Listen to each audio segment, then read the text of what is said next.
Dawn broke harsh over the desert, revealing her silhouette against the weathered post. Emma Blackwood hung there, barefoot and broken, left as payment to the Apache by men who valued gold more than human life.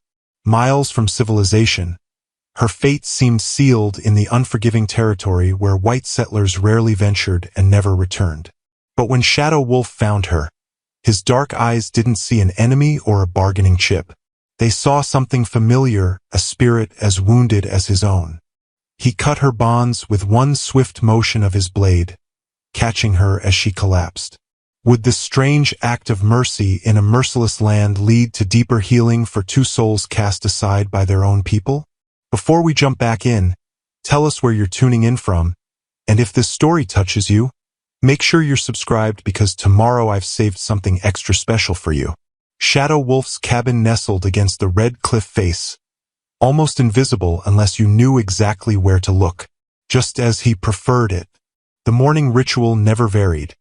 Check the snares, gather water from the hidden spring, scan the horizon for dust clouds that meant riders.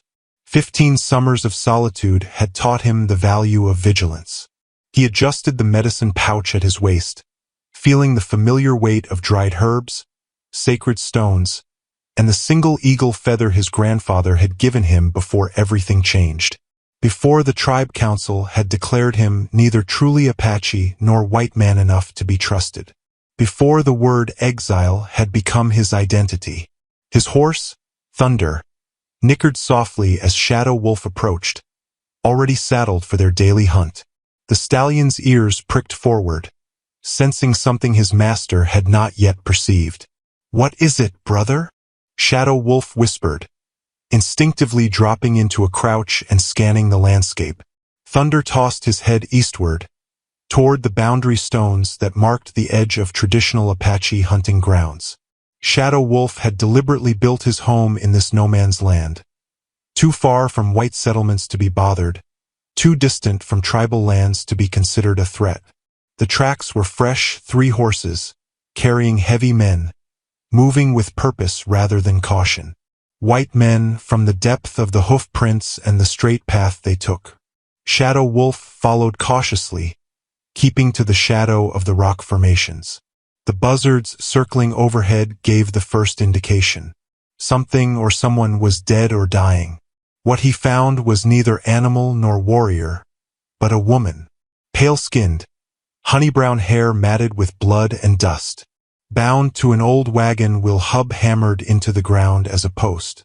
Her dress, once fine fabric, hung in tatters, feet bare and bloodied. Shadow Wolf scanned the horizon before approaching.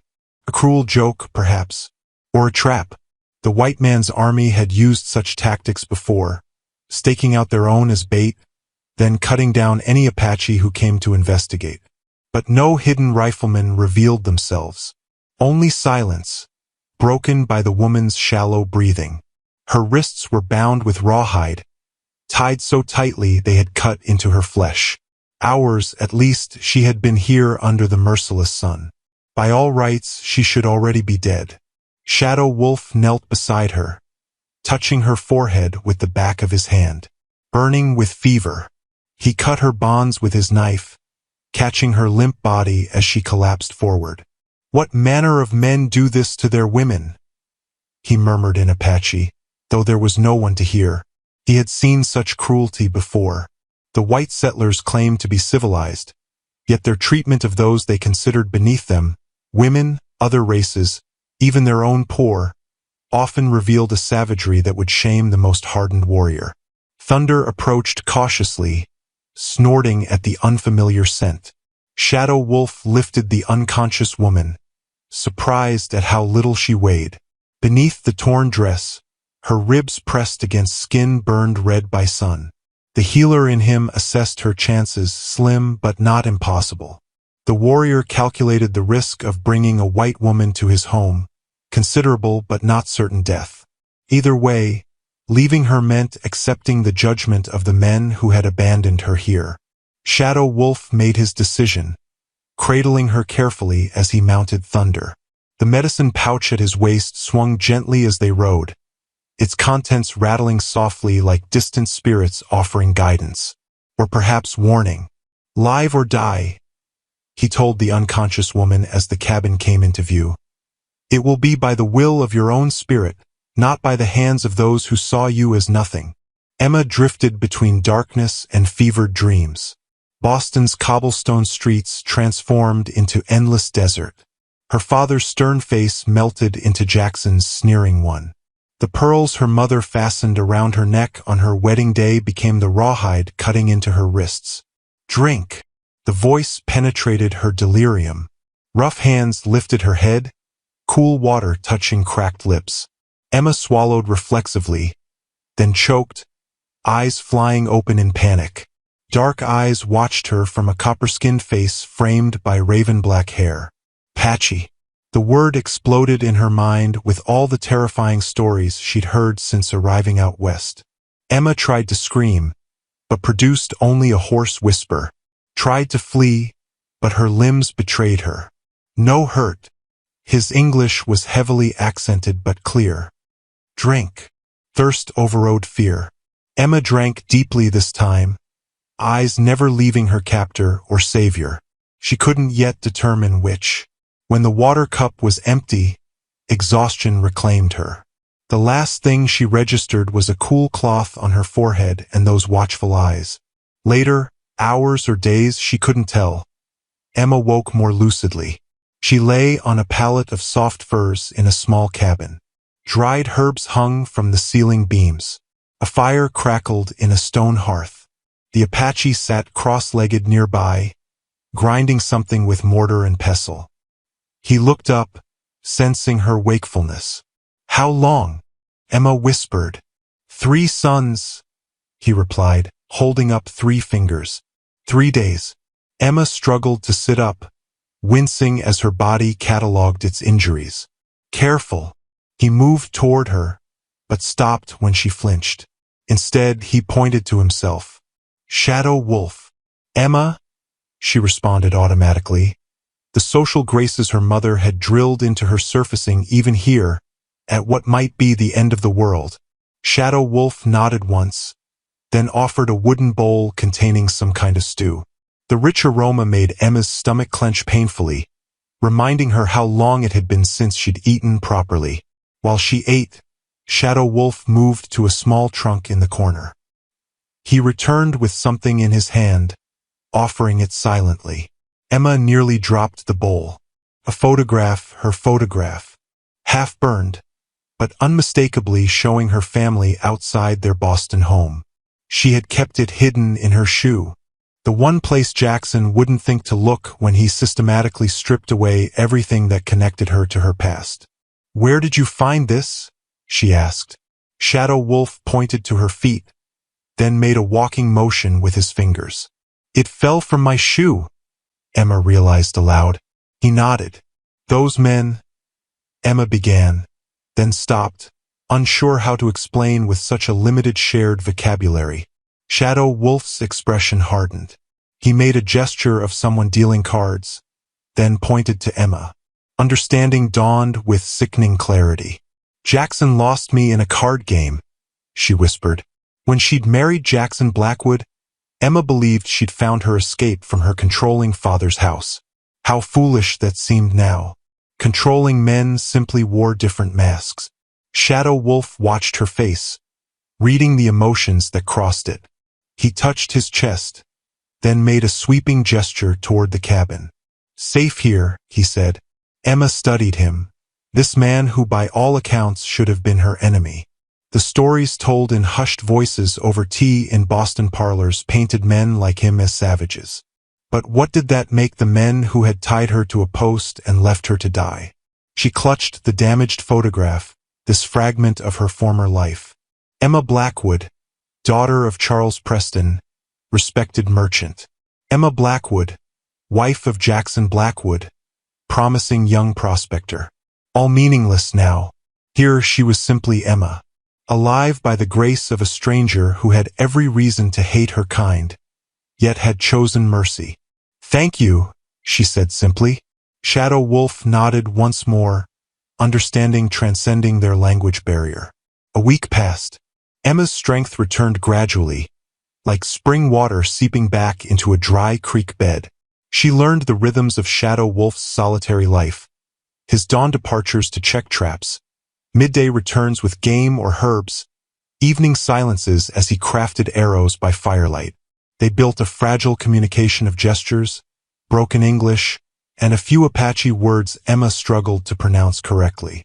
Shadow Wolf's rare smiles, barely visible creases at the corners of his eyes, rewarded her attempts. That morning, Shadow Wolf froze while skinning a rabbit. His head lifted, like a deer scenting danger. He moved to the cabin's single window, motioning Emma to silence. "Men coming," he whispered. "Hide."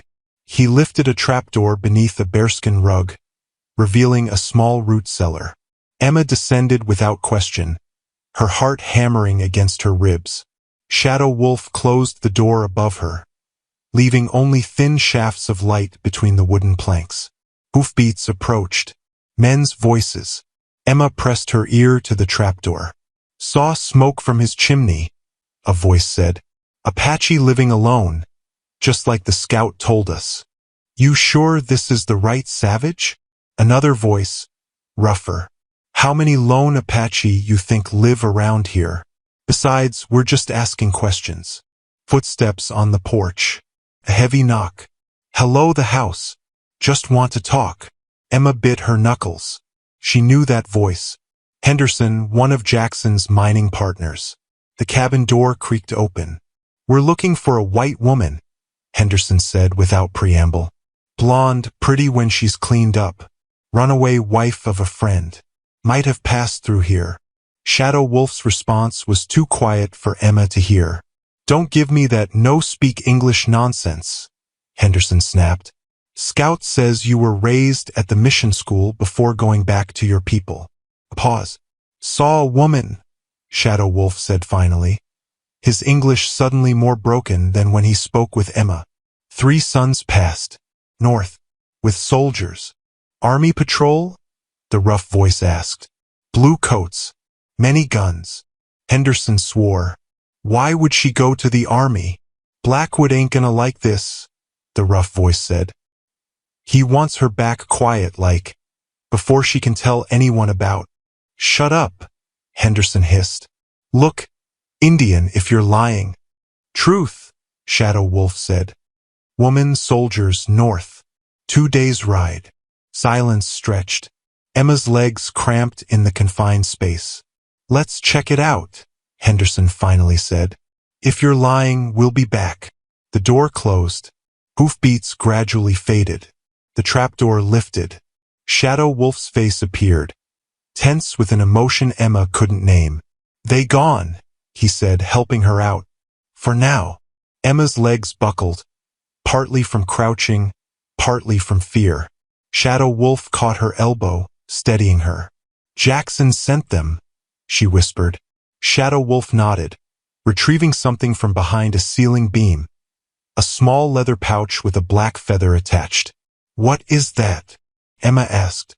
"Banishment feather," he replied, sitting cross-legged by the hearth. "Why I live alone."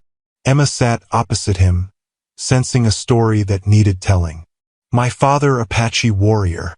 Mother captured from wagon train. They fell in love."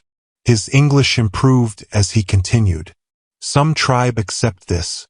Others hate. When parents die of white man's sickness, tribal council divide. Say my blood not pure. Say my loyalty question." He touched the feather gently. "Army attack our hunting party. Young warriors want revenge on nearest white settlement. I refuse to join. Say innocent people there, like my mother's family." Shadow Wolf's face hardened. "Council call me traitor. Give this feather." Banishment. Emma saw the parallel to her own situation with painful clarity. Both cast out. Both alone. "Those men will return when they don't find me," she said quietly. Shadow Wolf nodded. "Yes, must decide." "Decide what?" His dark eyes met hers directly. "If risk my life for you worth price." For the first time since her rescue, Emma truly understood the danger her presence created for him. "Why did you save me at all?" she asked. Shadow Wolf was silent so long Emma thought he wouldn't answer. Finally, he touched the banishment feather once more. "Know what means to be thrown away like trash," he said simply. "Again," Shadow Wolf instructed, adjusting Emma's grip on the knife. Emma sighed but repositioned her fingers as shown.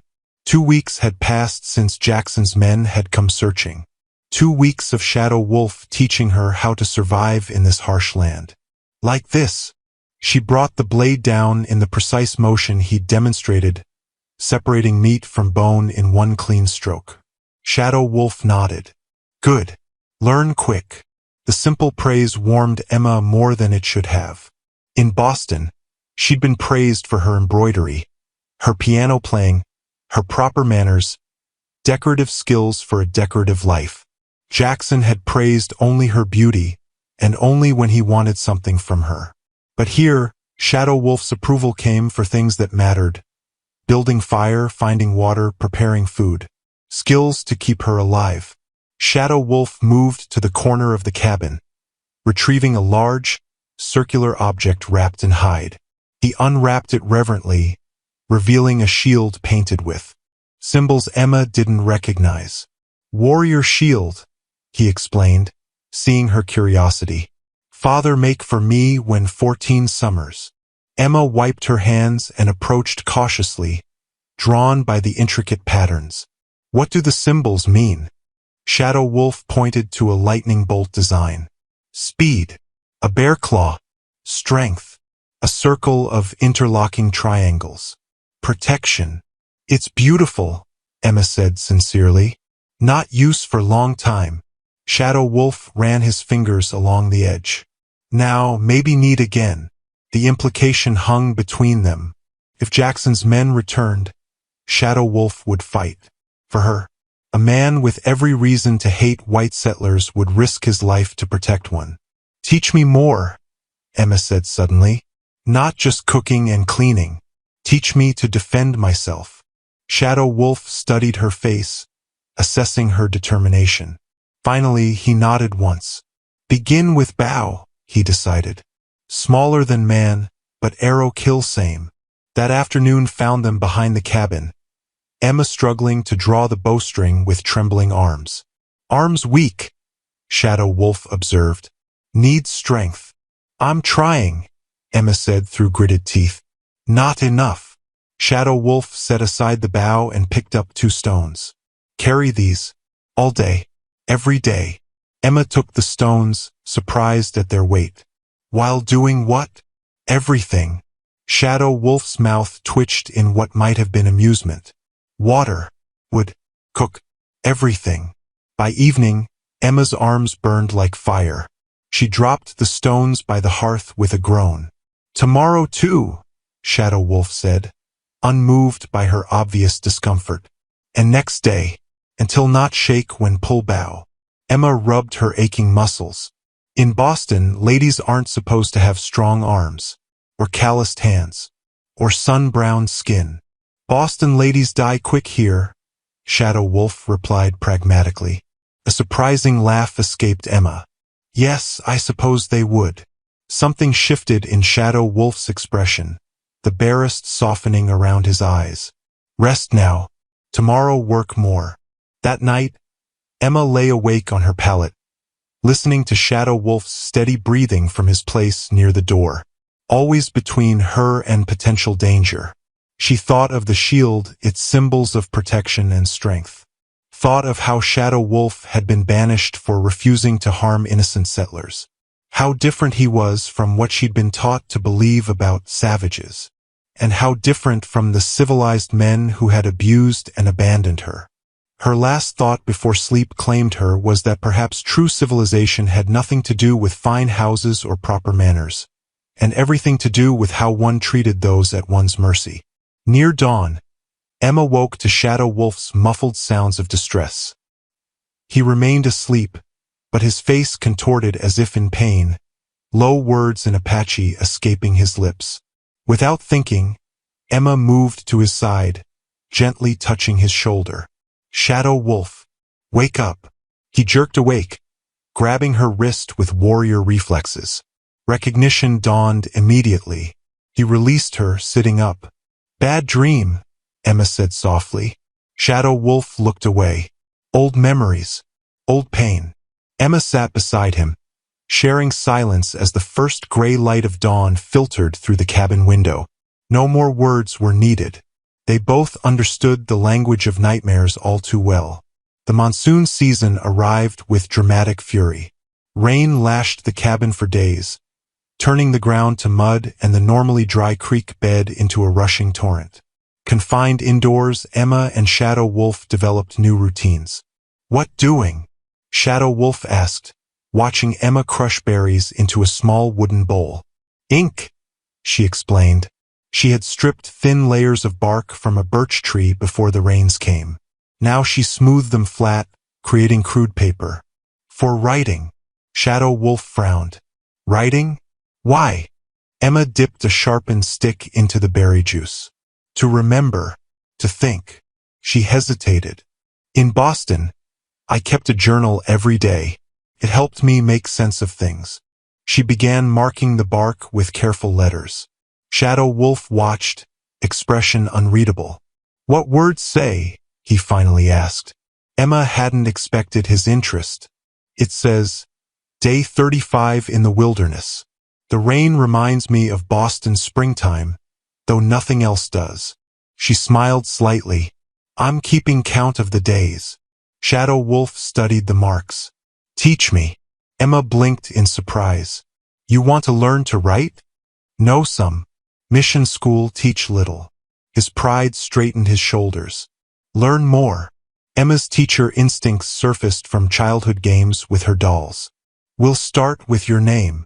By evening, Shadow Wolf had mastered writing his name and several simple words. His intense concentration reminded Emma of a hawk focusing on prey. Complete, unwavering attention. SHADOWWOLF. He spelled aloud, his deep voice wrapping around the English sounds. Very good, Emma praised. You learn quickly. A rare smile briefly transformed his stern features. Good teacher. The compliment warmed Emma more than the fire. In the flickering light, Shadow Wolf looked younger, the perpetual vigilance momentarily absent from his face. What this word? He asked, pointing to a line in her journal. Freedom, Emma translated. Shadow Wolf repeated it carefully. What meaning to you? This freedom? The question startled Emma with its perceptiveness. I thought I knew, she said slowly. In Boston, freedom meant escaping my father's house, his rules. When I married Jackson, I believed I was choosing freedom. She laughed bitterly. Instead, I chose a different cage. And now, Shadow Wolf's dark eyes held hers. Now, Emma looked around the small cabin, at the rain drumming on the roof, at the man who had saved her life. Now I think perhaps freedom is being able to become who you truly are, not who others expect you to be. Shadow Wolf nodded, satisfaction in his expression, as if she'd passed some test. Good answer. The rain continued for days. Emma's journal grew, pages of bark covered with her neat script documenting their daily life. Shadow Wolf's writing improved, his letters becoming more confident. One morning, Emma woke feverish and weak, a cough rattling in her chest. Shadow Wolf touched her forehead, frowning at the heat radiating from her skin. Sick, he stated. Lung sickness. Emma tried to rise, determined to maintain their routine, but dizziness forced her back down. Rest, Shadow Wolf instructed firmly. He gathered herbs from his stores, brewing a pungent tea. Drink. The bitter liquid made Emma grimace, but she swallowed obediently. Shadow Wolf sat beside her, unusually gentle as he helped her lie back. Sleep now, he said. I watch. Through fevered dreams, Emma was aware of Shadow Wolf's constant presence. Cool cloths on her forehead, strong hands lifting her to drink, the low murmur of Apache prayers or songs. She couldn't tell which. When clarity returned 3 days later, she found Shadow Wolf asleep sitting up against the wall beside her pallet, his hand resting protectively near hers.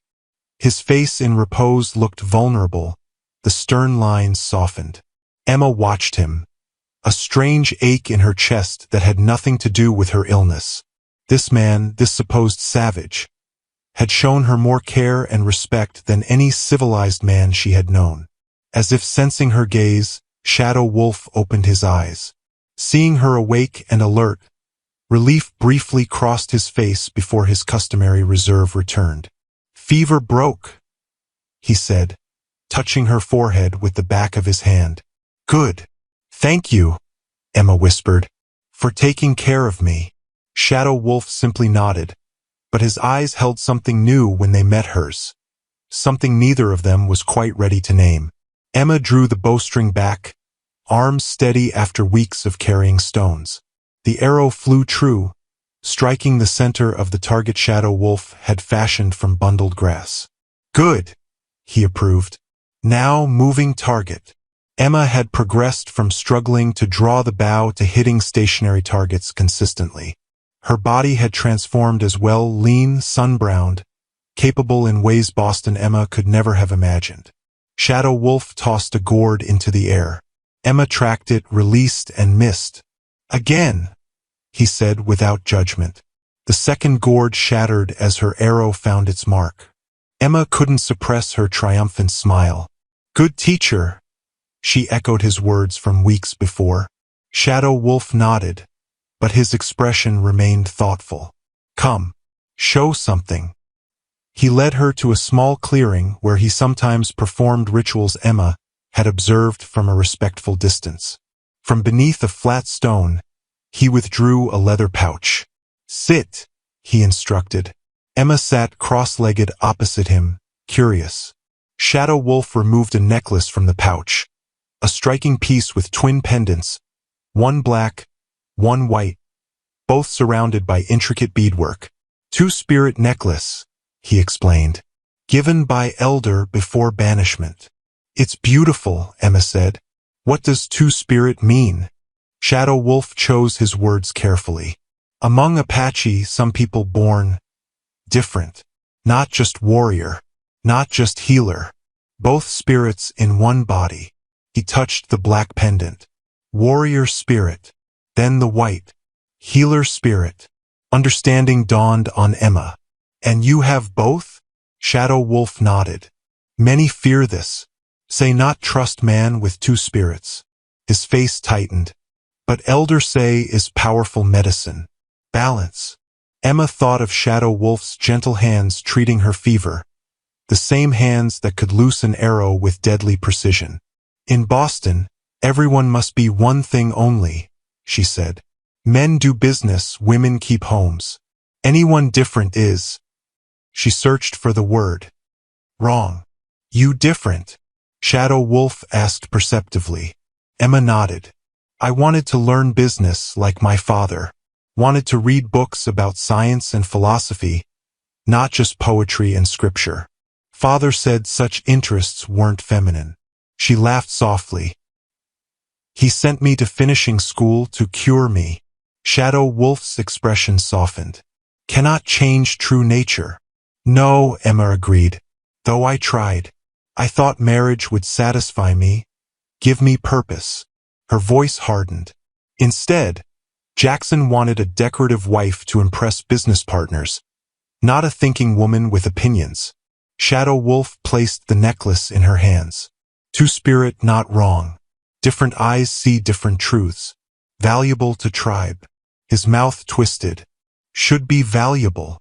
Emma ran her fingers over the pendants. "In your tribe, if they accepted you, what would a two-spirit do?" "Many things. Heal sick. Advise chief. Interpret dreams." Shadow Wolf's eyes grew distant. "Bridge worlds, spirit world, human world. Man world, woman world." He reclaimed the necklace, carefully returning it to its pouch. "Now bridge white world, Apache world. Same gift, different use." "Is that how you see me?" Emma asked. "As a bridge between worlds?" Shadow Wolf studied her face. See, survivor. Like me. A crashing sound in the underbrush interrupted them. Shadow Wolf was on his feet instantly, knife drawn. Emma grabbed her bow, knocking an arrow with practiced efficiency. A mountain lion burst into the clearing, snarling. Larger than Emma had imagined possible. Its tawny coat rippled over powerful muscles. Back away slowly, Shadow Wolf murmured. No sudden moves. The cat growled, yellow eyes fixed on them. Emma's heart hammered, but her hands remained steady on the bow. If attacks, aim for chest, Shadow Wolf said calmly, as if discussing the weather. The mountain lion tensed to spring. Shadow Wolf raised his knife. Emma drew her bowstring. The cat leaped. Emma loosed her arrow an instant before Shadow Wolf threw his knife. Arrow and blade struck simultaneously. One in the chest, one in the throat.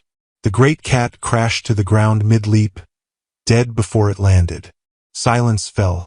Emma realized she was trembling, not from fear but from a surge of something primal, the raw energy of survival. Shadow Wolf looked at her with new respect. Good warrior spirit, he said, retrieving his knife. Good teacher, Emma replied. But this time, the words carried deeper meaning. They worked together to skin the mountain lion, a partnership of equals. Neither mentioned how their hands lingered when they touched, or how their eyes held longer than necessary. Autumn painted the landscape in rust and gold. Emma and Shadow Wolf ranged farther from the cabin each day, gathering winter supplies and medicinal plants that would soon vanish beneath frost. Soldiers, Shadow Wolf whispered suddenly, pulling Emma behind a rocky outcropping. Below them in the narrow valley, a cavalry patrol made camp. Emma counted 12 men, their blue uniforms bright against the landscape. What are they doing this far out? She wondered aloud. Shadow Wolf's expression darkened. Not good. Too close to Apache hunting grounds. They watched as an officer emerged from a tent, spreading something on a portable table. Maps. Need see those maps, Shadow Wolf decided. Wait here. No. Emma clutched his arm. Too dangerous. They'll shoot you on sight. Shadow Wolf's eyes softened momentarily at her concern. Not see me. Stay. Before she could protest further, he melted into the landscape with an Apache warrior's skill for invisibility. Emma watched anxiously as minutes stretched into an hour. When Shadow Wolf reappeared beside her so silently she nearly cried out. Emma released a breath she hadn't realized she was holding. Found this? He murmured, producing a folded paper from beneath his buckskin shirt. Officer drop when called away.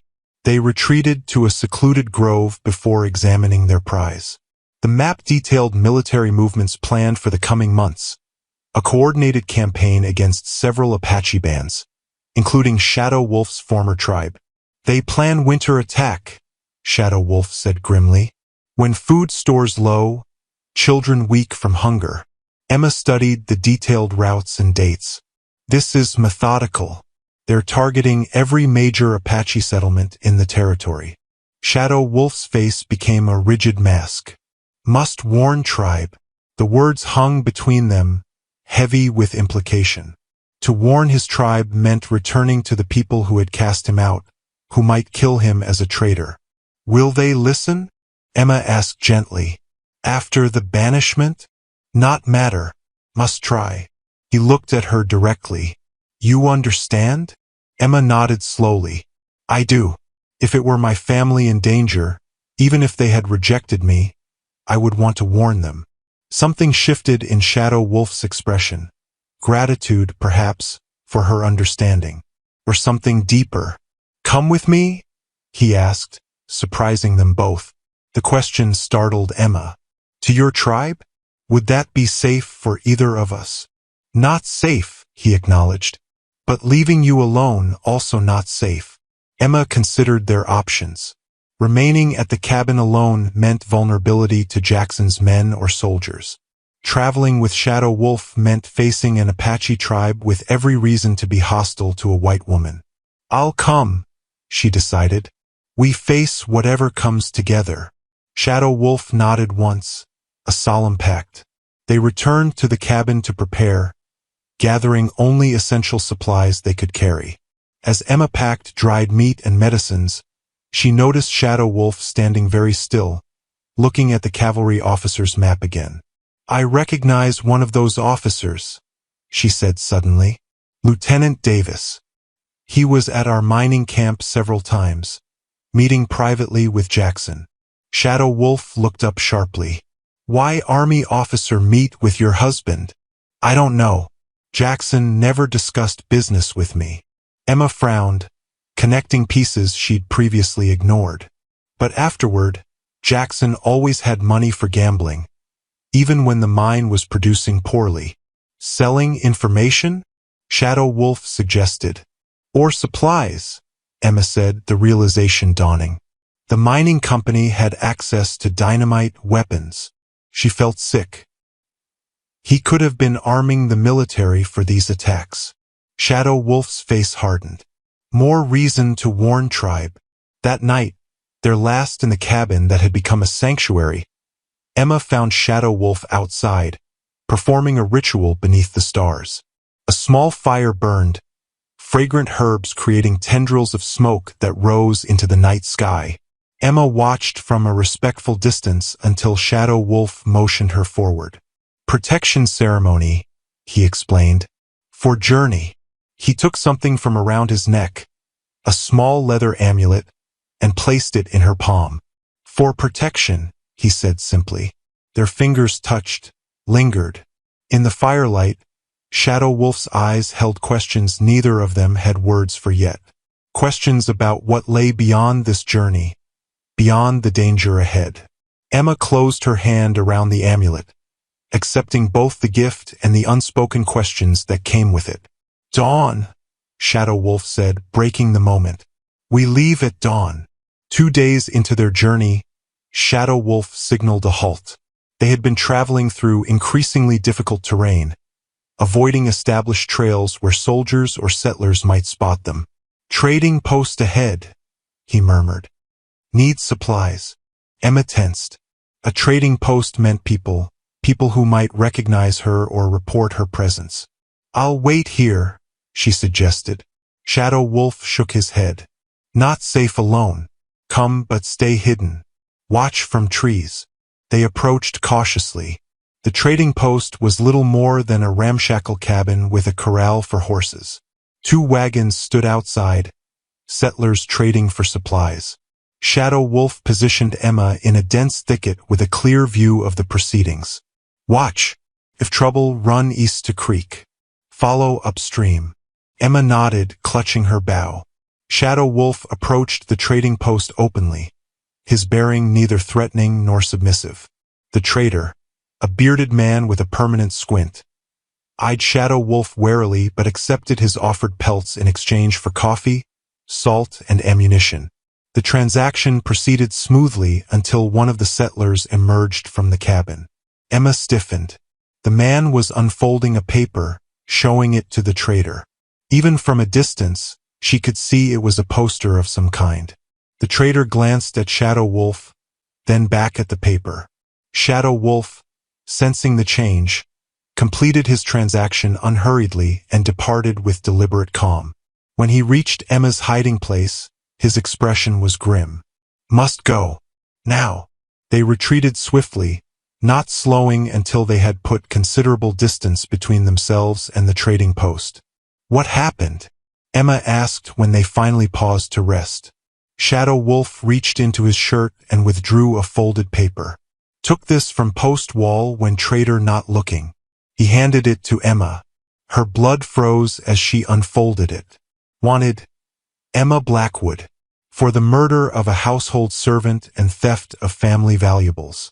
$500 reward for information leading to her capture. Warning. May be disguised as male or accompanied by Indians. Below was a crude but recognizable sketch of her face. Jackson, Emma whispered, her voice breaking. He's made me a fugitive. Shadow Wolf studied her reaction carefully. Not true? not kill servant. No! Emma's shock gave way to outrage. I've never harmed anyone in my life. This is Jackson's way of justifying his search. He can involve the law now. She stared at the poster, trembling with anger and fear. If I'm found, no one will believe me. It will be his word against mine, and he's a respected businessman, while I'm just a woman who ran away from her husband. Shadow Wolf took the poster gently from her hands. Believe you, he said simply. Those two words, the implicit trust in them, steadied Emma. Shadow Wolf had no reason to trust a white woman, every reason to assume the worst of her kind. Yet he believed her without hesitation. We more careful now, he decided. Change direction. But your tribe, the warning. Still go. Different path. They traveled in tense silence, both aware that the stakes had risen dramatically. Emma was no longer just a woman escaping an abusive husband. She was a fugitive with a price on her head. That evening, as they made a cold camp, no fire that might attract attention, Emma finally voiced the thought that had been haunting her. You should leave me, she said quietly. I'm a danger to you now. Anyone who helps me could be charged as an accomplice to murder. Shadow Wolf looked up from checking his weapons. No. Shadow Wolf, be reasonable. You have a mission to warn your tribe. I'm only making it more dangerous. Together, he insisted. Safer together. But, no. His tone ended the discussion. He moved to sit beside her, their shoulders almost touching. Jackson men. Soldiers, now bounty hunters too. Too many enemies for one person alone. Emma knew he was right, but the guilt remained. I never meant to bring all this trouble to your door. Shadow Wolf was quiet for a long moment. Then, with uncharacteristic gentleness, he said, Door already had trouble. Long time. The simple honesty of his statement startled a soft laugh from Emma. As darkness enveloped them, Shadow Wolf made a decision. Tomorrow, separate. Emma's head snapped up. What? But you just said. Temporary, he clarified. I go to tribe. You go to mission near White Settlement. Safer for you there. Holy men give sanctuary. And after you've warned your tribe? Shadow Wolf's eyes held hers in the deepening twilight. Find you. It was a promise, simply stated but profound in its implication. In the midst of danger and uncertainty, it anchored Emma like nothing else could have. All right, she agreed softly. But be careful. Please. Shadow Wolf nodded once. You also. Dawn painted the sky in watercolor hues as Emma and Shadow Wolf prepared to part ways. They had spent the night memorizing landmarks, rehearsing routes, establishing meeting points if things went wrong. 3 days, Shadow Wolf said, adjusting the strap of Emma's pack. If not at mission by then, move on. Emma nodded, fighting the irrational fear clawing at her chest. She had survived alone before Shadow Wolf, before she knew what it meant to have someone who truly saw her. 3 days, she repeated. If you're not at the meeting place, I'll leave a sign where I've gone. Shadow Wolf handed her his spare knife. Keep hidden. Travel night, rest day. I remember. They stood facing each other, neither moving to leave. Words crowded Emma's throat. Too many, too complicated, too dangerous to voice. Shadow Wolf reached out, his calloused fingertips brushing her cheek with a gentleness that made her heart ache. Be safe, Emma Blackwood. And you, Shadow Wolf. Then he was gone, moving through the underbrush with such fluid grace, he seemed to vanish between one breath and the next.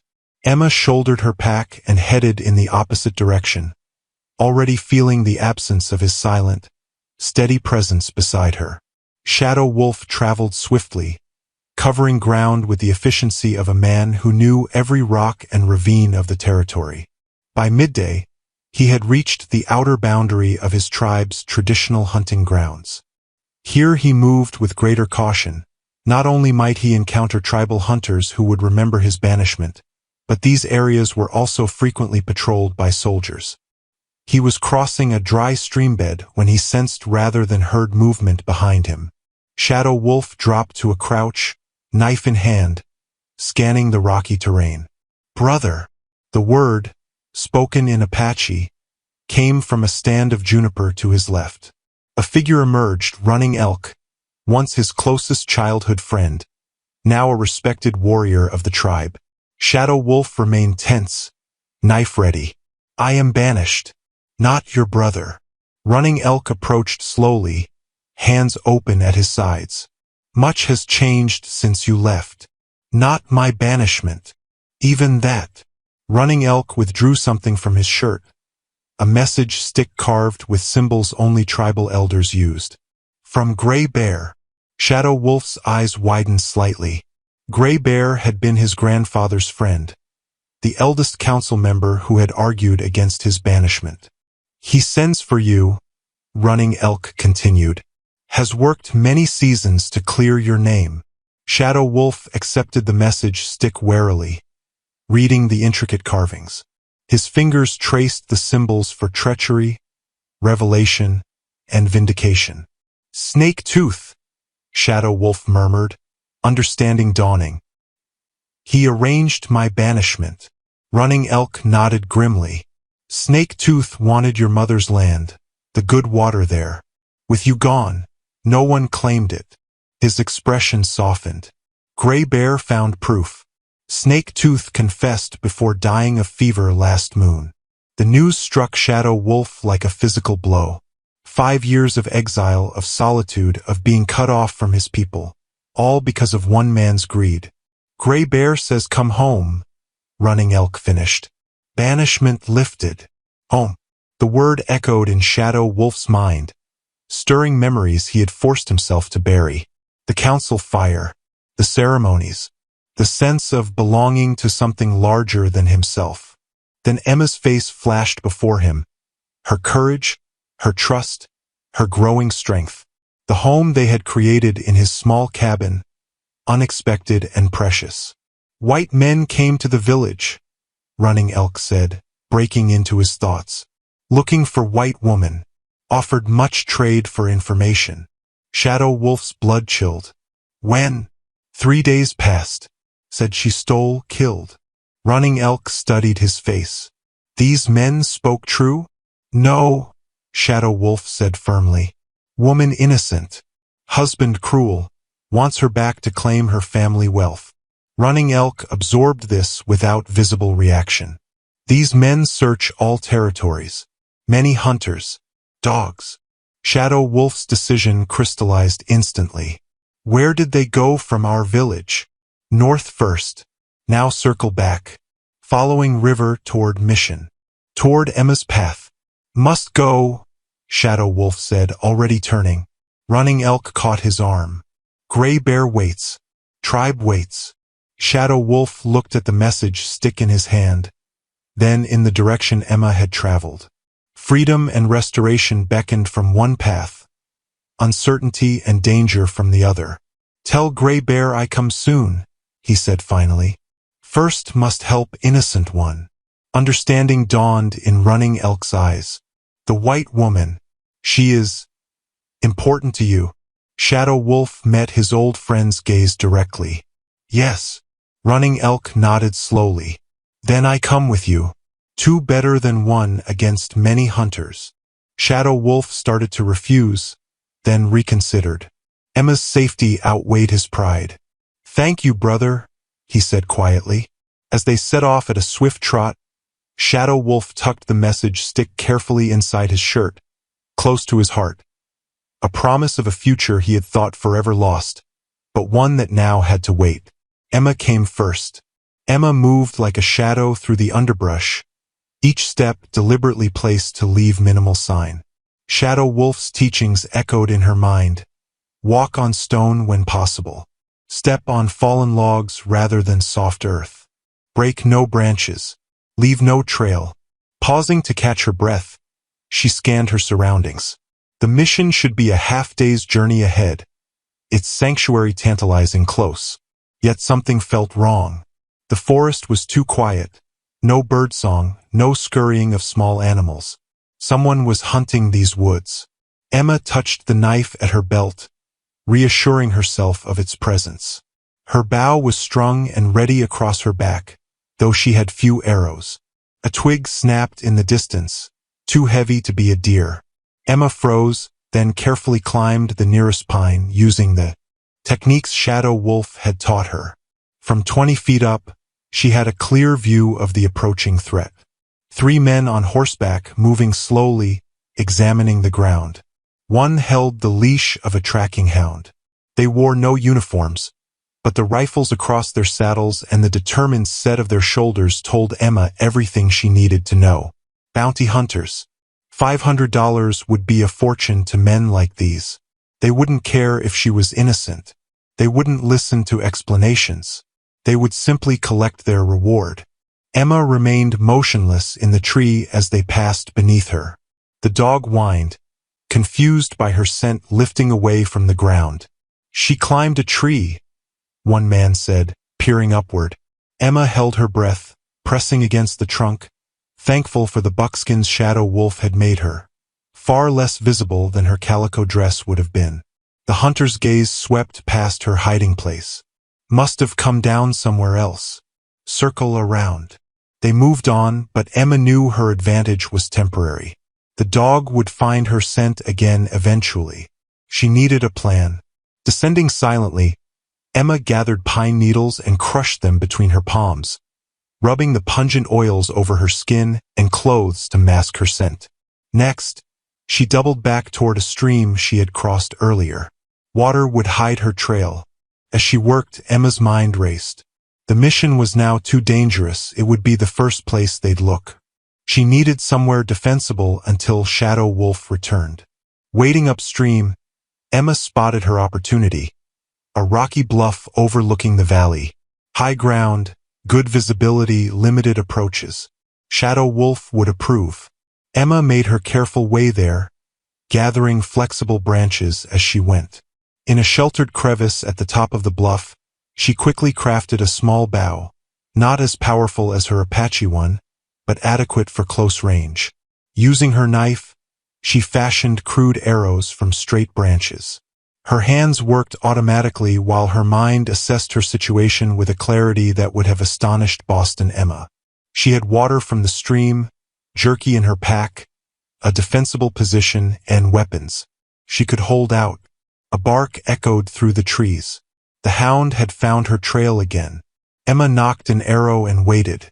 Miles away, Shadow Wolf and Running Elk raced across a high mesa, pushing themselves at a pace few white men could have matched. They had encountered a cavalry scout with a broken leg, abandoned by his patrol. Against Running Elk's advice, Shadow Wolf had stopped long enough to set the leg and leave the man water. The white eyes would not do same for Apache, Running Elk had objected. Not do for white eyes, Shadow Wolf had replied. Do for injured man alone. The grateful scout had volunteered information. Jackson Blackwood had hired not only local bounty hunters but professional trackers from Texas. They had split into 3 groups to cover more ground, all converging toward the mission. Woman smart, Running Elk commented as they ran. If she follow your teaching. Shadow Wolf nodded grimly. Emma was smart enough to realize the mission might be watched. Smart enough to find high ground instead. But smart might not be enough against so many hunters. They paused briefly to drink from a spring. Running Elk studied his childhood friend's face. This woman, he said carefully. She is worth returning to exile for? Shadow Wolf met his gaze. Not return to exile. Bring her to tribe. Gray Bear will understand when he meets her. Running Elk raised an eyebrow. Bold plan. Not all elders like Gray Bear. Emma saved Apache lives, Shadow Wolf replied, referring to the warning they carried. Tribe owes her. A gunshot cracked in the distance, echoing across the valley. Both men stiffened. Close, Running Elk said. Shadow Wolf was already running, his heart pounding not from exertion but from fear, a sensation he had thought himself long past feeling. Hold strong, Emma, he whispered to the wind. I come. The bullet whined off rock inches from Emma's head, showering her with stone fragments. She ducked lower in her crevice, heart hammering. The shot had been a warning. They wanted her alive for the reward. "Mrs. Blackwood," a gruff voice called. "We know you're up there. Come down peaceful-like and nobody gets hurt." Emma peered cautiously over her stone barricade. 6 men had gathered at the base of the bluff. The 3 bounty hunters she'd spotted earlier joined by 3 more. All armed, all looking up at her position. "I'm innocent," she shouted back. "Jackson Blackwood is lying about me." A harsh laugh answered her. "Save it for the judge, ma'am." Emma assessed her dwindling options. The hunters were positioning themselves around the bluff space, cutting off all escape routes. Darkness would fall soon, but that was hours away. Her small supply of arrows wouldn't hold off 6 armed men. A movement in the tree line caught her attention. A flash of buckskin, quickly gone. Her heart leapt. Shadow Wolf? But no, it was too soon for him to have returned. "Last chance, Mrs. Blackwood," the leader called. "Next shot won't be a warning." Emma knocked an arrow. "I'm not coming down to be hanged for something I didn't do." "Fine. Hobson, Jenkins, circle around back. We'll smoke her out." 2 men detached from the group, moving toward the rear of the bluff. Emma shifted position, trying to keep all approaches in view. A terrible clarity settled over her. She might die here, but she would not be taken back to Jackson. Would not give him the satisfaction of seeing her broken again. Boston Emma would have wept. This Emma, Shadow Wolf's Emma, prepared to fight. Shadow Wolf and Running Elk heard voices echoing off rock walls as they approached. Moving with practiced stealth, they circled to a position with a clear view of the confrontation.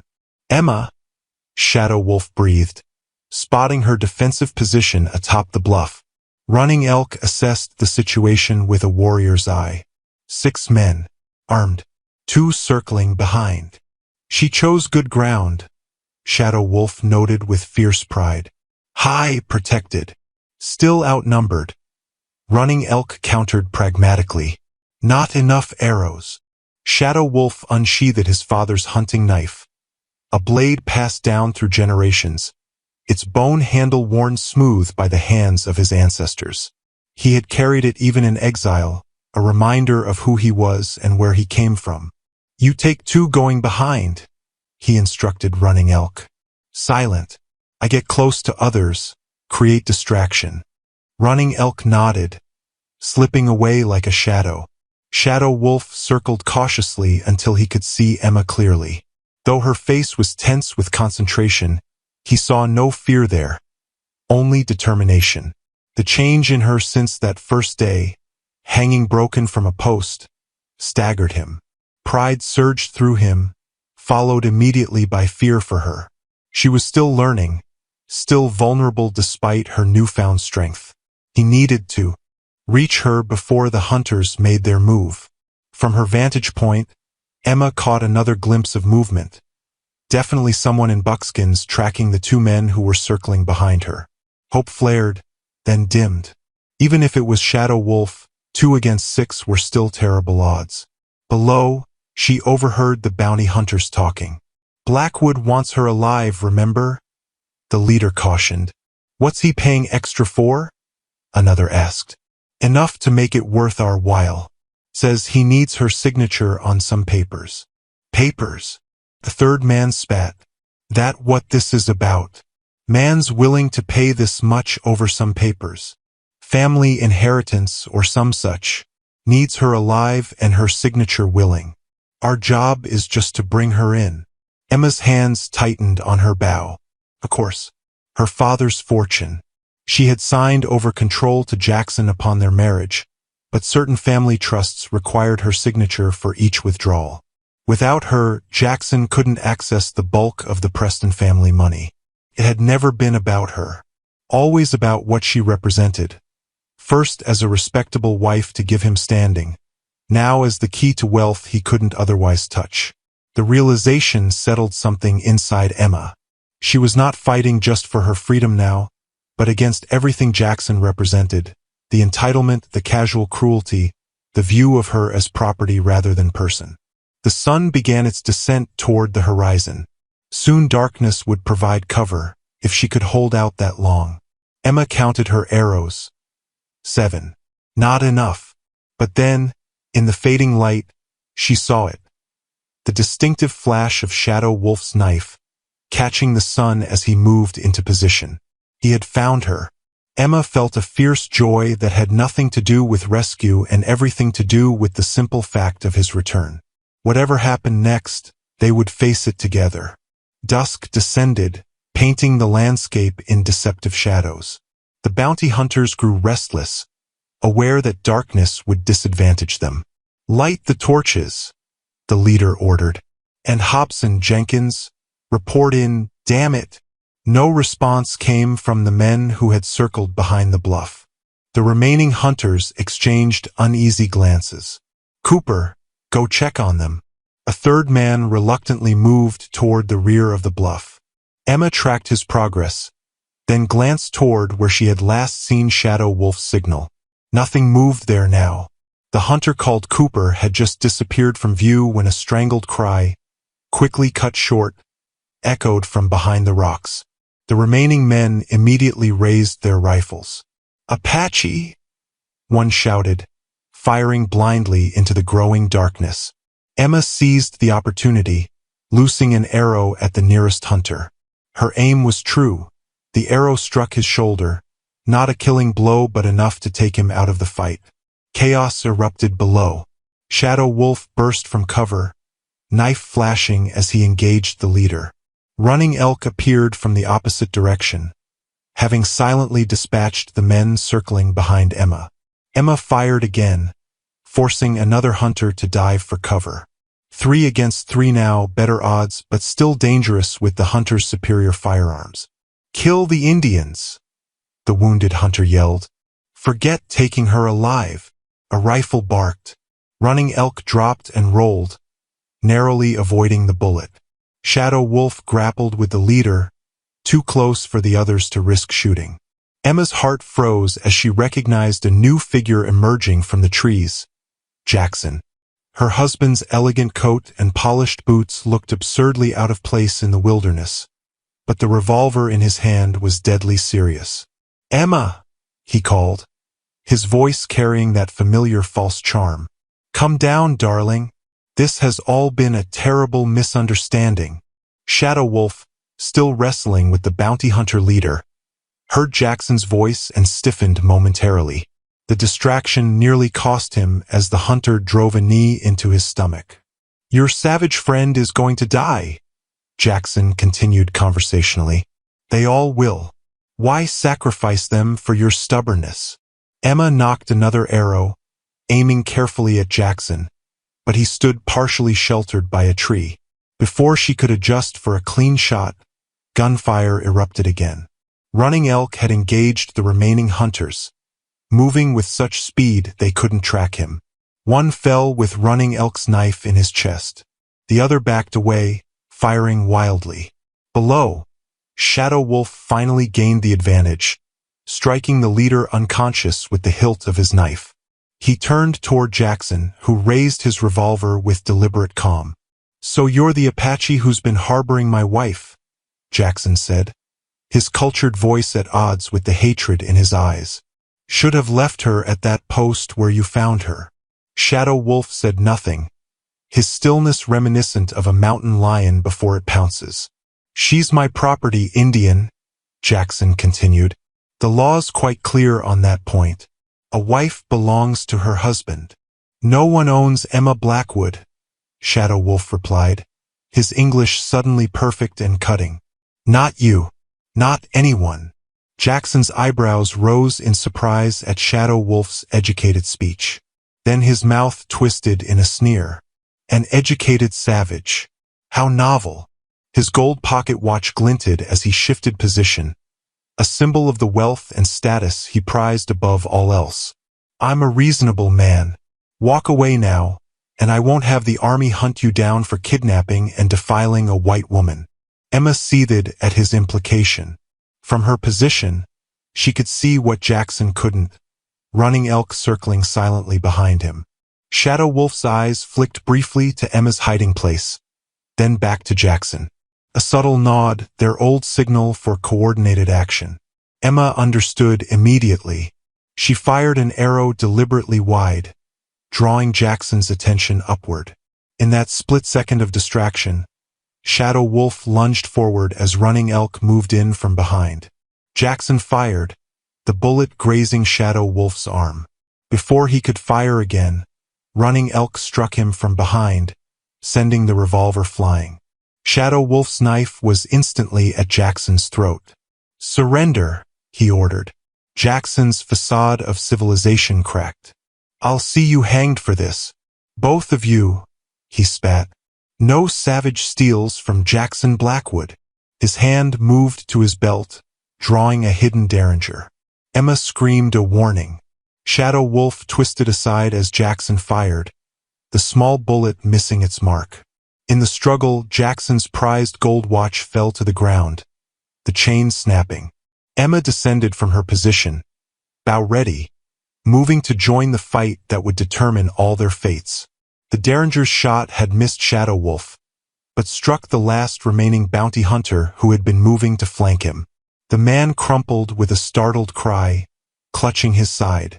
"Miller!" Jackson shouted, momentarily distracted by his unintended victim. Shadow Wolf seized the opportunity, disarming Jackson with a precise strike to his wrist. Running elk secured Jackson's arms behind his back, forcing him to his knees. Emma approached cautiously, bow still ready. The wounded bounty hunter, Miller, lay groaning, blood seeping between his fingers.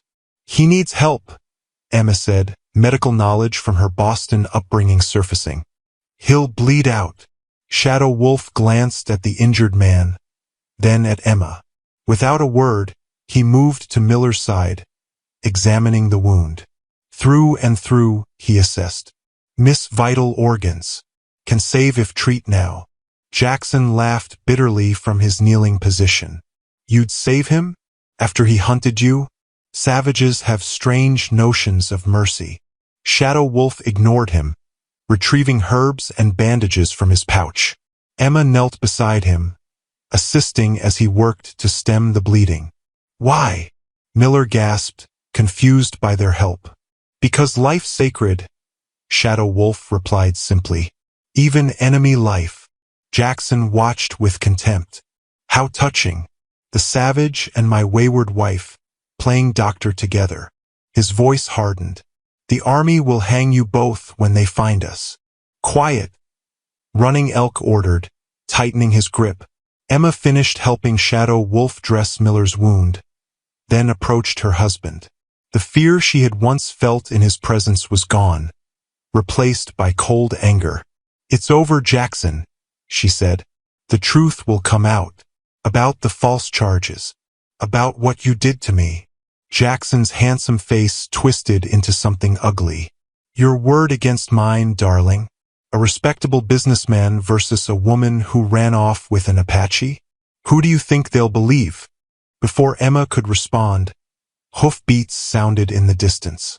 Shadow Wolf and Running Elk tensed, ready for new threats. "That'll be the Army patrol," Jackson said smugly. "Right on schedule." Shadow Wolf and Emma exchanged alarmed glances. Running Elk gestured urgently toward the forest. "Must go. Now." "No," Emma said firmly. "I'm done running." Shadow Wolf studied her face, seeing the resolution there. "Stay," he decided. "Face them together." Jackson stared in disbelief. "You're both insane. They'll shoot you on sight, Indian." "Perhaps," Shadow Wolf acknowledged. "Or perhaps truth stronger than lies." The hoofbeats grew louder. A cavalry patrol emerged from the trees, 6 soldiers led by a lieutenant Emma recognized from the mining camp. "Lieutenant Davis," Jackson called. "Thank God. These savages attacked us, killed my men." Davis surveyed the scene, the wounded bounty hunter being tended by Shadow Wolf, the unconscious leader, the bodies of the others. "Mr. Blackwood," he said carefully. Interesting situation you have here. Emma stepped forward. Lieutenant, my husband has falsely accused me of murder to force my return. These bounty hunters were hired to capture me. Davis dismounted, his expression revealing nothing. And the Apache? Shadow Wolf saved my life, Emma said. Jackson abandoned me to die in Apache territory. Jackson struggled against Running Elk's grip. She's lying. She's become their whore. Can't you see? The lieutenant's eyes narrowed at Jackson's outburst. He turned to the wounded bounty hunter. You, what were your orders? Miller hesitated, looking from Jackson to the lieutenant. Bring her back alive. Blackwood needs her signature on some papers. For inheritance money, Emma added. Family trusts he can't access without me. Davis nodded slowly, then walked to where Jackson's gold watch lay in the dirt. He picked it up, examining the monogram.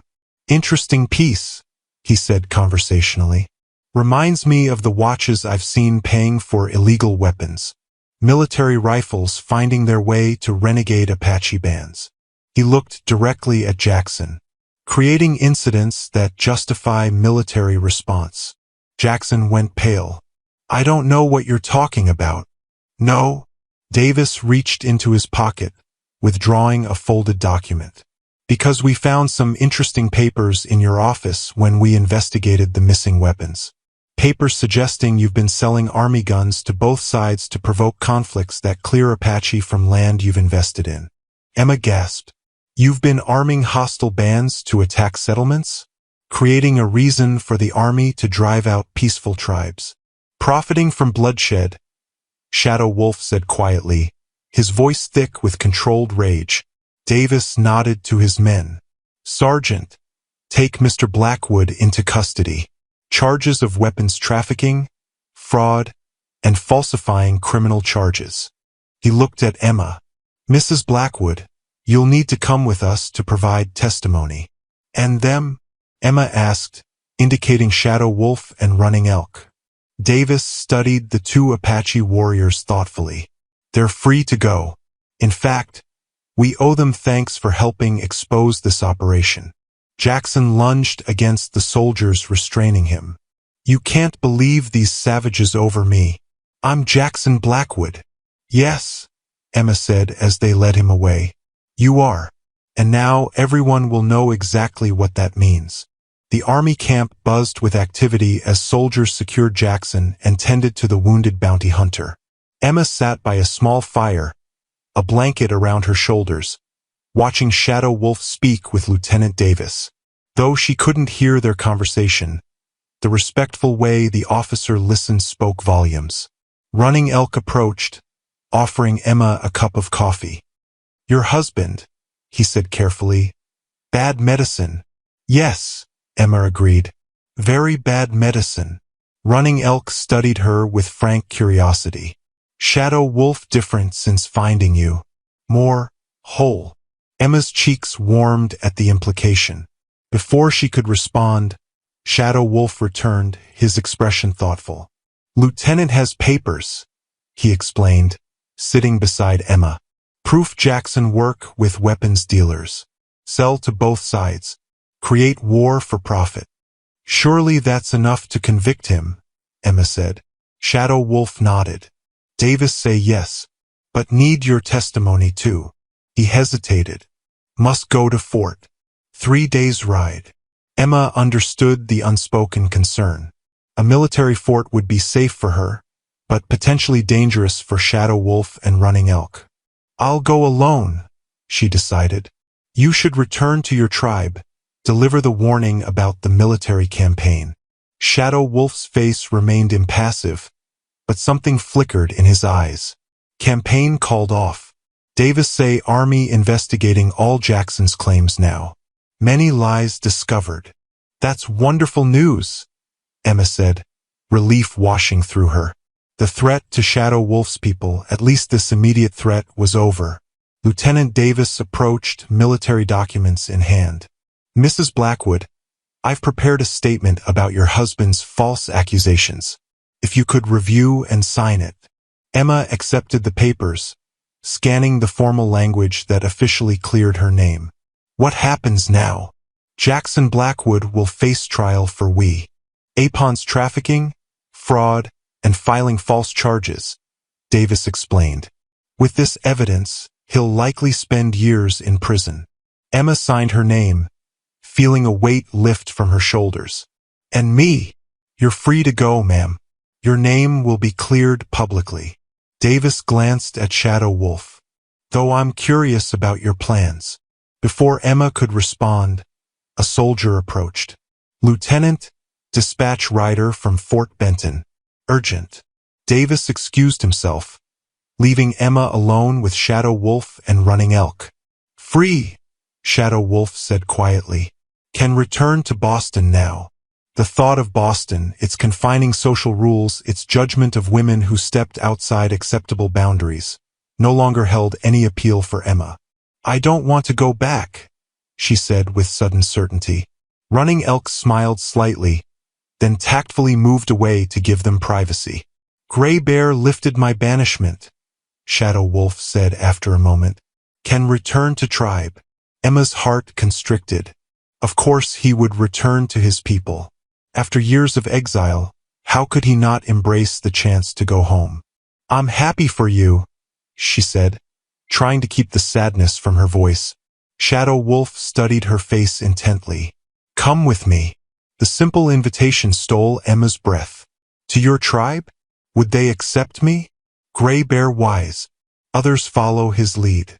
Shadow Wolf's normally stoic expression softened.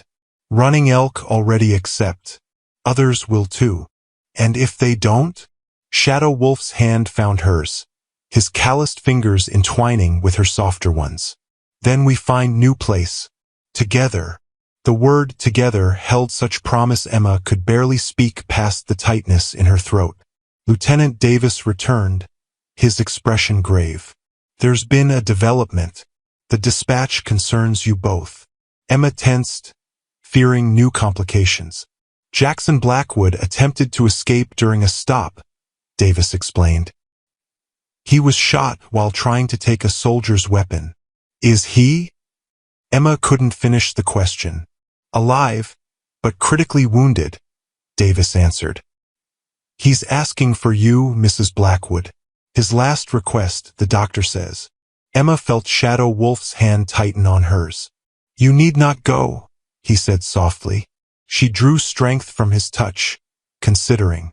Jackson had abused her, abandoned her, framed her for murder. She owed him nothing.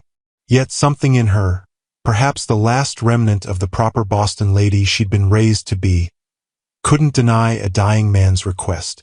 I'll see him, she decided, but not alone. Shadow Wolf nodded. Together.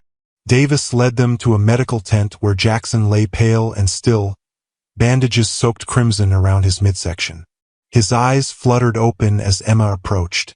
Emma, he whispered, his arrogance gone, replaced by pain and fear. I'm sorry. So sorry. Emma stood silently, feeling nothing but a distant pity for this broken man who had once terrified her. Forgive me, Jackson pleaded, reaching for her hand. Emma stepped back beyond his reach. I forgive you, she said quietly. Not for you but for me, so I can leave you in the past where you belong. She turned and walked out, Shadow Wolf beside her, into the clear light of a new day and a future entirely her own. 5 days later, Emma stood beside Shadow Wolf at the edge of his tribal village, heart pounding beneath her calm exterior.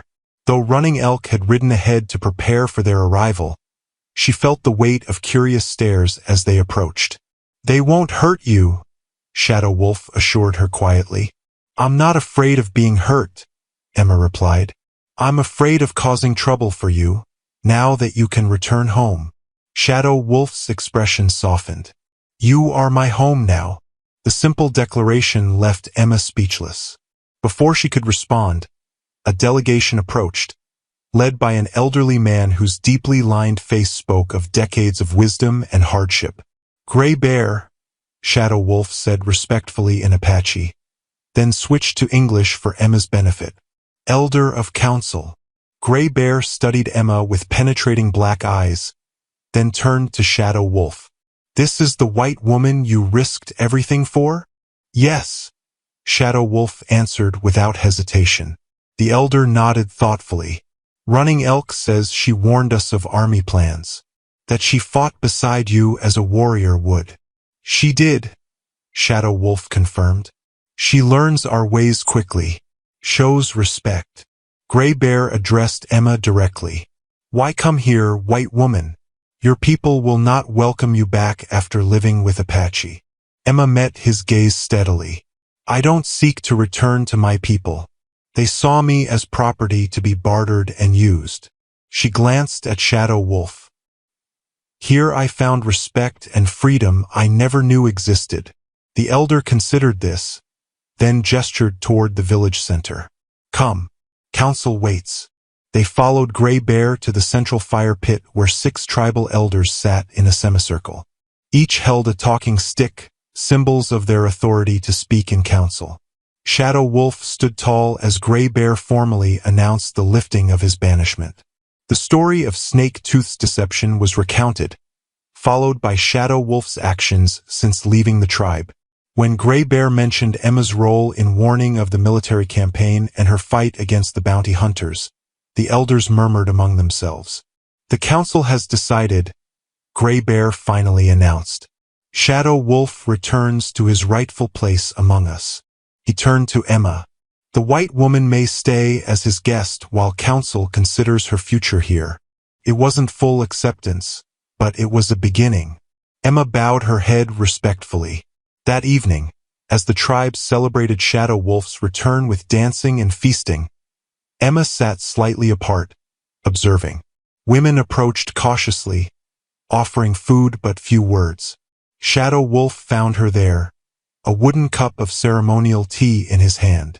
Not dancing? Emma asked with a small smile. Soon, he replied, sitting beside her. First, something to show you. He produced the council's talking stick, its surface carved with symbols of authority and wisdom. Gray Bear give to me, he explained. Say I earned place on council because lived in 2 worlds. Emma touched the stick reverently. I'm happy for you. This is what you deserve, recognition of your wisdom and strength. Shadow Wolf shook his head slightly. Not my doing alone. You showed me path back to people. His eyes held hers. Showed me not all whites cruel. Some worth fighting for. Emma's throat tightened with emotion. And some Apache worth leaving everything behind for. Around them, the celebration continued, but they existed in a quiet space of their own creation. Shadow Wolf took her hand, his touch now familiar and essential. Gray Bear asked if you stay as wife or friend, he said quietly. Emma's heart stuttered. What did you tell him? That decision not mine alone. Shadow Wolf's normally impassive face showed vulnerability she'd rarely glimpsed. Must be your choice. Free choice. Emma thought of all she had endured since arriving in the West. The abuse, abandonment, framing for murder, pursuit across wilderness. She had survived it all, emerging stronger, more certain of herself. And through it all, this man beside her had seen her value when others saw only what they could take from her. What would it mean to be wife in Apache way? She asked. Partnership, Shadow Wolf answered simply. Two-spirit balance. You hunt, I cook sometimes. I heal, you protect sometimes. Equal but different strengths. Emma smiled at how perfectly he had described what she had always wanted but never believed possible. A relationship of genuine respect and equality. Then yes, she said softly. Wife, not friend. Shadow Wolf's rare, full smile transformed his face. He stood, offering his hand. Come, dance with me. Show tribe our path forward together. As Emma rose to join the celebration, Gray Bear approached, nodding approval at their joined hands. 2 strong spirits, the elder observed. Good medicine for difficult times ahead. 1 year later, The new cabin took shape at the boundary where Apache hunting grounds met settler territory. Unlike Shadow Wolf's old dwelling, this one was built to be seen, a deliberate bridge between worlds. Emma adjusted the smooth river stone at the southwest corner of the foundation, one of two special stones that anchored their home. This one had traveled from Boston, carried by Emma's younger sister Julia during her surprising visit 3 months prior. "The foundation stones are set," Emma called to Shadow Wolf, who was securing the roof beams. He climbed down with fluid grace, examining her handiwork. "Good. Strong beginning." Their home incorporated elements from both cultures: Apache construction techniques for desert resilience, white settler innovations for convenience. Like their marriage, it represented the best of both worlds. Shadow Wolf ran his hand over the Boston stone, then its companion from the sacred Apache grounds.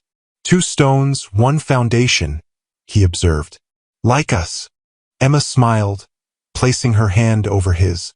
At 30, she looked nothing like the proper Boston lady she'd once been. Sun-bronzed skin, calloused hands, and Apache-style buckskin clothing reflected her transformed life. Yet she had kept certain elements of her past: her journal-keeping, her love of reading, her medical knowledge from Boston finishing school. "Running elk brings more people today," Shadow Wolf reminded her. "Children for teaching." Emma nodded, brushing dust from her hands. Their home had quickly become a gathering place for those seeking to navigate the increasingly complex relationship between Apache and white settlers. Shadow Wolf's position on the tribal council and Emma's connections to the territorial government created a unique opportunity for mediation. 3 days each week, Emma taught Apache children to read and write English, skills the tribal elders now recognized as necessary for their future. On alternate days, Shadow Wolf provided medical care to settlers willing to seek an Apache healer's help. It wasn't always easy. Some whites still spat at the sight of Shadow Wolf in town. Some Apache still viewed Emma with suspicion. But slowly, peaceful exchange was replacing suspicion. "Mail came yesterday," Emma said, retrieving a letter from her pouch. "From Julia." Shadow Wolf sat beside her on a bench outside their partially completed home. "Good news." Emma scanned the elegant handwriting. "Father is still refusing to acknowledge my savage marriage, as he calls it. Mother secretly sends her love." She smiled wryly. "And Julia is scandalizing Boston society by declaring she intends to visit us again next spring. Like sister," Shadow Wolf observed with a rare hint of humor. "Stubborn." Emma laughed, leaning against his shoulder. "She's also enclosed a bank draft, my portion of a trust fund that matured on my 30th birthday. Father couldn't prevent it." She handed Shadow Wolf the draft. "Enough to finish the meeting house we've planned." Shadow Wolf studied the paper with the careful attention he gave to all written documents, his reading skills having improved tremendously over the past year. "Much money," he said finally. "Blood money in a way," Emma reflected. "My great-grandfather's shipping company transported rum, cloth." She hesitated. "And slaves." Shadow Wolf considered this. "Use blood money to heal blood spilled between our peoples. Good medicine." A rider appeared on the horizon, interrupting their conversation. As he approached, Emma recognized the weathered features of Lieutenant Davis, now captain after his exposure of the weapons trafficking scheme. "Mrs. Blackwood," he greeted Emma formally, then nodded to Shadow Wolf with equal respect. "Council member, what brings Army Captain so far from fort?" Shadow Wolf asked. Davis dismounted, removing his hat. "Two matters. First, official notification that Jackson Blackwood died 3 days ago in prison." Emma absorbed the news with complicated emotions. Her former husband had survived his gunshot wound only to be convicted and imprisoned. Now his death closed that chapter permanently. "And the second matter?" she asked. "The territorial governor is forming a commission on Indian affairs. He requests that you both consider serving as advisors." Davis handed them an official letter. Your unique position between both worlds is valuable. Emma and Shadow Wolf exchanged glances, a complete conversation passing between them without words. We will consider, Shadow Wolf answered for both of them. After Davis departed, Emma watched the sun setting over their half-built home, thinking of the journey that had brought them here. From a beaten woman tied to a post to a respected teacher and mediator. From an exiled healer to a tribal council member. From trash to treasure, she murmured, echoing words Shadow Wolf had once used to describe how others had valued her. Shadow Wolf's arm encircled her waist, his hand resting protectively over the gentle swell of her belly where their child grew. A child of two worlds. Never trash, he corrected softly. Always diamond. Just needed someone who could see true worth. Evening settled gently over the completed cabin, painting the desert landscape in amber and gold. Shadow Wolf and Emma sat on their porch, watching the day's last visitors depart. 3 Apache families and 2 settler couples who had come together to discuss water rights, once a source of bitter conflict. They reached agreement, Emma observed, satisfaction warming her voice. 6 months ago, they wouldn't have spoken to each other. Small steps, Shadow Wolf agreed. Good beginning. In his arms, their 3-month-old son slept peacefully. The baby had been born during the winter solstice, arriving after a difficult labor during which Shadow Wolf had shown both his healer's knowledge and his warrior's strength, never leaving Emma's side through 2 days of struggle. They had named him Thomas Gray Bear Blackwood, Thomas after Emma's kind-hearted grandfather, Gray Bear honoring the elder who had championed their union. The child embodied their shared future, his features showing heritage from both worlds.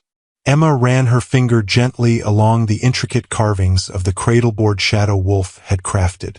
Traditional Apache symbols of protection intertwined with delicate embroidery Emma had added. Designs from her Boston childhood reimagined in frontier materials. Look, Shadow Wolf said quietly, nodding toward the eastern horizon.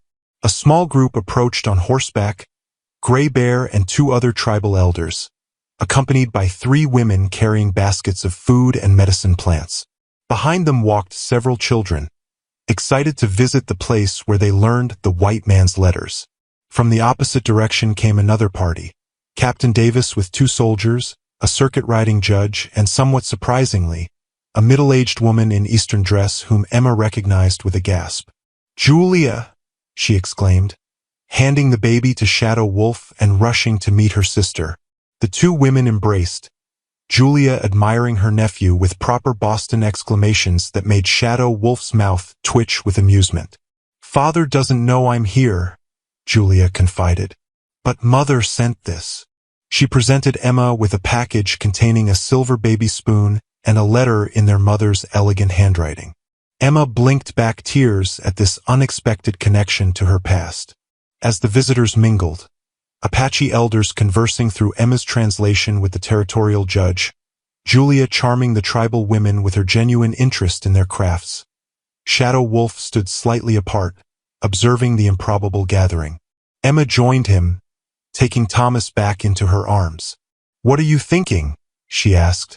Shadow Wolf gestured to the diverse group. Thinking of first day, when found you tied to post. Emma followed his gaze, understanding the comparison. From that terrible beginning to this moment. Who could have imagined? I knew, Shadow Wolf said with quiet certainty. Not details, but saw strength in you even then. Saw possibility. Emma leaned against him, their son cradled between them. You saw me when no one else did, not even myself. The gathering continued as twilight deepened into night. A fire was built, stories exchanged. Gray Bear formally blessed the completed home, while the judge presented official documents recognizing their unique status as intermediaries between Apache territory and government lands. Later, after the visitors had departed, the Apache to their nearby camp, the whites to the fort, Emma completed her daily journal entry by lamplight while Shadow Wolf performed his evening rituals outside. The final page of her latest journal now contained entries in both her neat script and Shadow Wolf's increasingly confident handwriting, dual perspectives on their shared life. Emma wrote, "Today, our home became what we dreamed, a true meeting place between worlds." Thomas smiled for the first time at Julia. Shadow Wolf's medicine saved Settler Peterson's daughter. The judge approved our proposal for peaceful trade protocols. Two worlds slowly healing. Shadow Wolf entered quietly, watching as she closed the journal. "Happy?" he asked simply. Emma looked around their home, at the cradle board, the mingled medicines from both cultures, the books she used for teaching, the weapons they kept for protection but hoped never to use again. She thought of the frightened, beaten woman she had been, tied to that post and left for dead. The woman who had believed her value lay only in her family name and marriageability. "Beyond happy," she answered, taking his hand. "I'm free. We both are." Shadow Wolf nodded, understanding completely. No longer banished. No longer abandoned. No longer treated as trash, Emma added softly. Shadow Wolf touched her cheek gently. "Diamond always diamond, even in dirt. Just needs one who sees true worth." As they stood together in the home they had built between two worlds, their sleeping son between them, Emma knew with bone-deep certainty that they had found something rare and precious. A love that transformed rather than diminished, that saw value where others saw only differences to fear. Two stones. One foundation. Unbreakable.